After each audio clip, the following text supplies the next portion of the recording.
Fakultas Hukum Universitas Warmadewa FH Unwar berkolaborasi dengan Asosiasi Advokat Indonesia Officium Nobile AAION menggelar kuliah umum.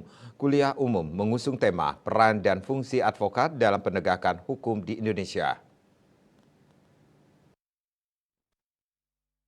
Kuliah umum diberikan langsung oleh Ketua Umum AAION, Dr. Palmer Situmorang, SH, MH, PhD, yang dimoderatori oleh Dr. Imade Arjaya, SH, MH, yang merupakan Ketua Lembaga Konsultan Bantuan Hukum FH Unwar. Dekan Fakultas Hukum Unwar, Dr. Nimade Jaya Senastri mengatakan bahwa kuliah umum ini merupakan kolaborasi antara Fakultas Hukum Unwar dengan AAI Cabang Bali. Kuliah umum ini diharapkan dapat menggugah dan memotivasi mahasiswa FH Unwar tentang salah satu profesi dalam penegakan hukum, yaitu advokat.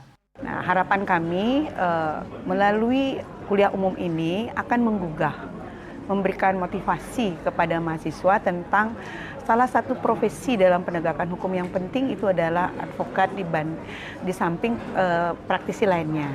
Kenapa juga ini kuliah umum ini adalah sebagai salah satu media kami untuk sosialisasi, karena dari kerjasama kami itu adalah nanti ke depan akan melaksanakan kegiatan pendidikan profesi advokat. Ketua DPC AAION Denpasar, IGD Wijakusuma mengatakan sesuai dengan Undang-Undang 18 tahun 2003 bahwa diamanatkan organisasi advokat adalah organisasi yang membentengi para advokat di dalam menjalankan profesinya sebagai penegak hukum. Untuk itu para advokat dalam menjalankan profesinya harus memahami peran dan fungsi dalam penegakan hukum. Sesuai dengan Undang-Undang 18 tahun 2003 bahwa diamanatkan organisasi advokat itu adalah organisasi yang membentengi para advokat di dalam menjalankan profesinya sebagai penegak hukum.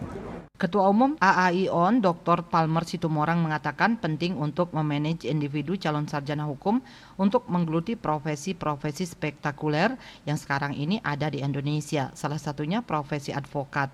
Dikatakan keinginan ini sudah sejak 40 tahun ia dengungkan. Harus dibangun sedini mungkin advokat-advokat yang tanggung. Bisa itu dibangun kalau sedini mungkin diperkenalkan dunia praktis.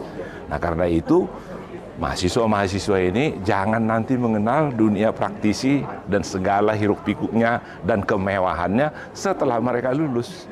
Justru dari sini ketika dia jatuh pada pilihan lulus, dia tentukan apakah dia masuk birokrat, apakah dia menjadi pegawai di satu perusahaan, katakanlah kepala personalia, atau dia menjadi hakim, atau menjadi jaksa, atau jadi polisi, atau menjadi orang yang merdeka, pengacara atau advokat. Kegiatan kemudian dilanjutkan dengan kuliah umum yang diikuti oleh mahasiswa secara antusias. Desak Aryani, Bali TV.